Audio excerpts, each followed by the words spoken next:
ओम शांति। अव्यक्त मुरलियों की श्रृंखला में आज हम प्यारे बाप दादा के 6269 के मधुर महावाक्य सुन रहे हैं। महिमा सुनना छोड़ो, महान बनो। बाबा ने कहा, सभी याद की यात्रा में बैठे हो।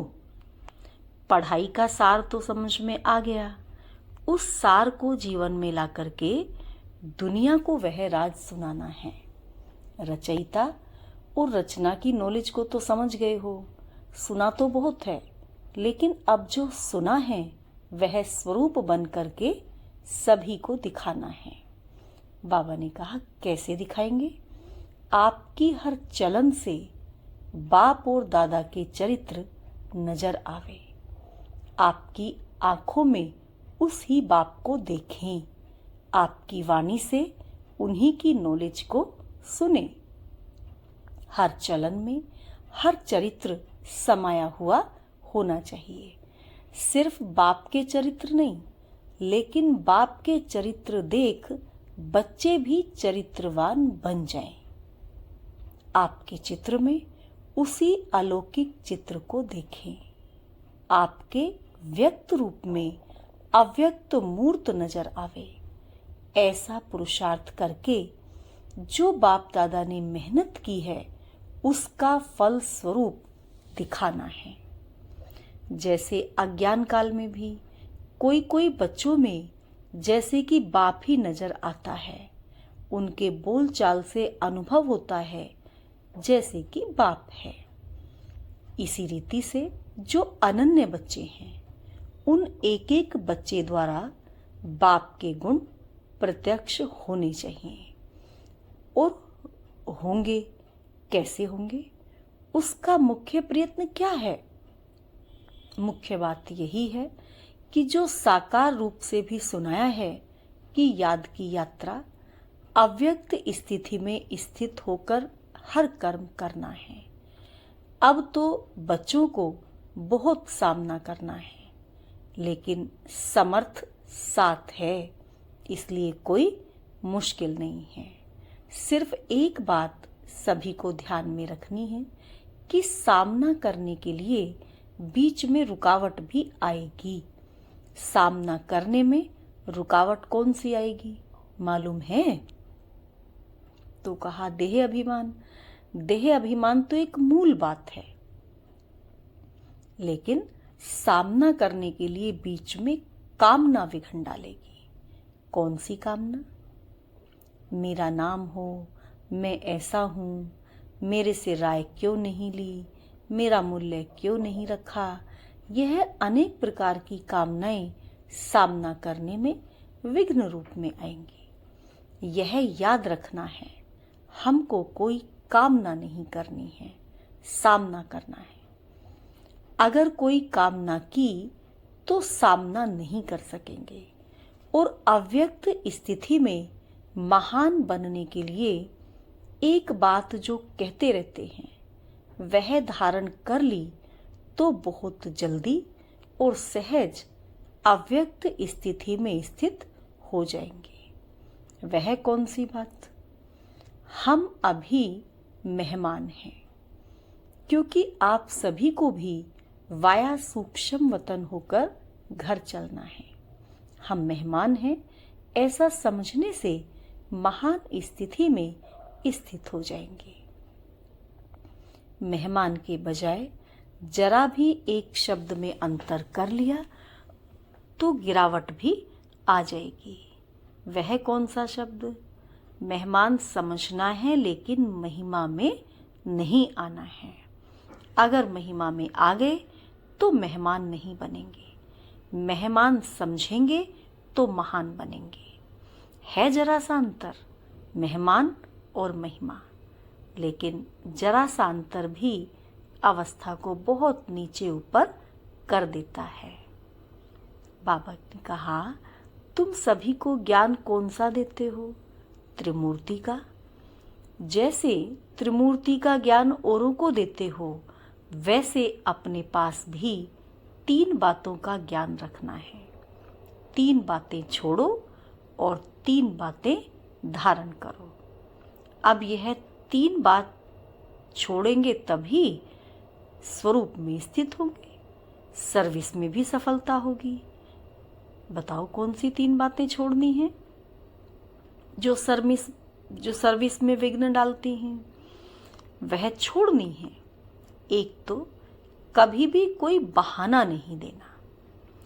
दूसरा, कभी भी किससे सर्विस के लिए कहलाना नहीं, सर्विस के लिए किसी को कहना ना पड़े। तीसरा, सर्विस करते कभी मुरझाना नहीं। तो बहाना, कहलाना और मुरझाना, यह 3 बातें छोड़नी हैं। और फिर कौन सी 3 बातें धारण करनी हैं? त्याग, तपस्या और सेवा, यह 3 बातें धारणा में चाहिए। तपस्या अर्थात याद की यात्रा, और सर्विस के बिना भी जीवन नहीं बन सकती। तो इन दोनों बातों की सफलता त्याग के बिना हो नहीं सकती। तो इसलिए 3 बातें छोड़नी है और 3 बातें धारण करनी है। अगर इन 3 बातों की धारणा हुई तो क्या बन जाएंगे? जो आपका गायन है ना, वही स्वरूप बन जाएंगे। यहाँ आबू में भी आपका गायन है। किस रूप में और कौन सा यादगार है? तपस्या के साथ साथ और भी कोई मुख्य रूप का यादगार है? जिन्होंने देलवाड़ा मंदिर ध्यान से देखा होगा उन्हें याद होगा। जैसे तपस्वी हैं तो त्रिनेत्री भी हैं। तपस्या के साथ साथ याद त्रिमूर्ति की है। तो जैसा यादगार है त्रिनेत्री का, ऐसा बनना है। तीसरा नेत्र कौन सा है? ज्ञान का। ज्ञान का तीसरा नेत्र ही यादगार के रूप में दिखाया है। तपस्वी और त्रिनेत्री। तीसरा नेत्र कायम होगा तभी तपस्वी बन सकेंगे। जब तीसरा नेत्र कायम होगा तभी तपस्वी बन सकेंगे। अगर ज्ञान का नेत्र गायब हो जाता है तो तपस्या भी नहीं रह सकती। इसलिए अब त्रिमूर्ति शब्द को भी याद करके धारणा में चलेंगे तो वह बन जाएंगे। जो शक्तियों का गायन है, जो प्रभाव है, वह देखने में आएगा। अभी गुप्त है। अभी तक शक्तियां गुप्त क्यों हैं? क्योंकि अभी तक अपने स्वमान, अपनी सर्विस और अपनी श्रेष्ठताएं अपने से ही गुप्त हैं। अपने से ही गुप्त होने कारण सृष्टि से भी गुप्त है। जब अपने में प्रत्यक्षता आएगी तब सृष्टि में भी प्रत्यक्षता होगी। अभी शिवरात्रि का जो पर्व आ रहा है उनको और भी धूमधाम से मनाना है। बड़े उमंग और उल्लास से परिचय देना है। क्योंकि बाप के परिचय में बच्चों का परिचय भी आ जाता है। बच्चे बाप का परिचय देंगे तो बाप फिर अव्यक्त में बच्चों का परिचय, बच्चों का साक्षात्कार आत्माओं को कराते रहेंगे। तो इस शिवरात्रि पर कुछ नवीनता करके दिखाना है। तो क्या नवीनता करेंगे? अब तक जो भाषण दिए हैं वह यथा योग यथाशक्ति तो करते रहते हो, लेकिन अब खास शक्ति रूप से भाषण करने हैं। शक्ति रूप का भाषण क्या होता है? बाबा ने पूछा कि शक्ति रूप का भाषण क्या होता है? ललकार करना। तो क्या ललकार करेंगे? और ही जोर शोर से समय की पहचान दो और उन्हों को बार बार सुनाओ कि यह बाप का कर्तव्य अब जास्ती समय नहीं है।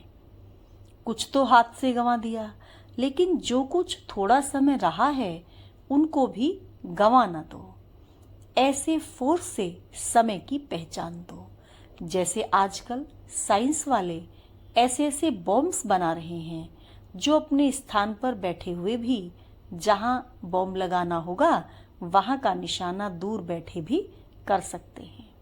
तो साइंस की शक्ति से तो श्रेष्ठ फिर साइलेंस है। जैसे वह साइंस के गोले बनाते हैं वैसे अब शक्तियों को साइलेंस की शक्ति से गोले फेंकने हैं। शुरू शुरू में शक्तियों की ललकार ही चलती थी। अभी शुरू जैसे ललकार नहीं है, अभी विस्तार में पड़ गए हैं, तो विस्तार में पड़ने से ललकार का रूप गुप्त हो गया है।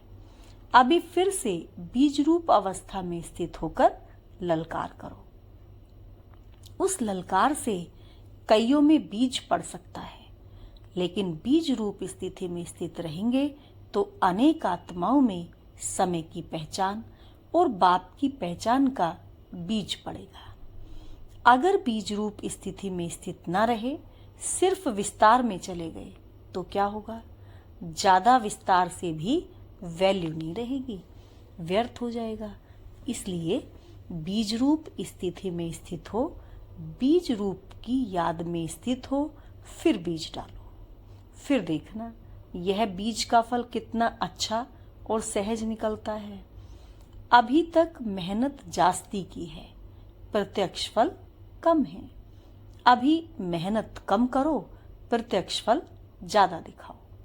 स्नेह तो सभी का है ही, लेकिन स्नेह का स्वरूप भी कुछ दिखाना है। यूं तो सदैव इस स्थिति में स्थित रहना चाहिए, लेकिन खास शिवरात्रि तक हर एक बच्चे को ऐसा समझना चाहिए जैसे शुरू में आप बच्चों की भट्टी के प्रोग्राम चलते थे। तो इस रीति से हर एक को समझना चाहिए शिवरात्रि तक हमको याद की यात्रा की भट्टी में ही रहना है। बिल्कुल अव्यक्त स्थिति में स्थित रहने का, अपनी चेकिंग करने का ध्यान रखो। फिर इस अव्यक्त स्थिति का कितना प्रभाव निकलता है? मुश्किल नहीं है, बहुत सहज है। कारोबार में आते भी भट्टी चल सकती है। यह तो आंतरिक स्थिति है और आंतरिक स्थिति का प्रभाव जास्ती पड़ता है। तो बाबा ने पूछा फिर कि सभी अमृत वेले मुलाकात करते हो? बाबा ने कहा अभी तक ऐसा वायुमंडल नहीं पहुंचा है। अब तक मधुबन वालों ने भी स्नेह का सबूत नहीं दिया है। चारों ओर से बहुत कम बच्चे हैं जिन्होंने स्नेह का सबूत दिया है। बाप का बच्चों से कितना स्नेह है, स्नेह का सबूत प्रैक्टिकल में कितना समय दिया, क्या दिया था याद है? खास अपनी तबीयत को भी न देखकर क्या सबूत दिया था? अपनी शारीरिक स्थिति को न देखते भी कितना समय खास सर्च लाइट देते थे, कितना समय स्नेह का सबूत दिया। आप कहते थे शरीर पर इफेक्ट आता है, लेकिन बाबा ने अपने शरीर को देखा? बाबा कहते ब्रह्मा बाबा ने अपने शरीर को देखा? नहीं देखा ना। यह स्नेह का सबूत है। अब बच्चों को भी रिटर्न में स्नेह का सबूत देना है। तो जो कर्म करके दिखाया वही करना है। अमृत वेले जैसे साकार रूप में करके दिखाया वैसे ही बच्चों को करना चाहिए। नहीं तो अब तक यही रिजल्ट देखी है। इस बात में अपने दिल को खुश कर लेते हैं, उठे और बैठे, लेकिन वह रुहाब शक्ति स्वरूप की स्मृति नहीं रहती। शक्ति रूप के बदले क्या मिक्स हो गया है? सुस्ती। तो सुस्ती मिक्स होने से मुलाकात करते हैं, लेकिन लाइन क्लियर नहीं होती है। इसीलिए मुलाकात से जो अनुभव होना चाहिए वह नहीं कर पाते हैं। मिक्सचर है। यहाँ शुरू करेंगे तो मधुबन वासियों को देख सब करेंगे। मधुबन निवासी जो खास स्नेही हैं, उनको खास सैक्रिफाइस माना बलिदान करना है। स्नेह में हमेशा सैक्रिफाइस किया जाता है। अच्छा, ओम शांति।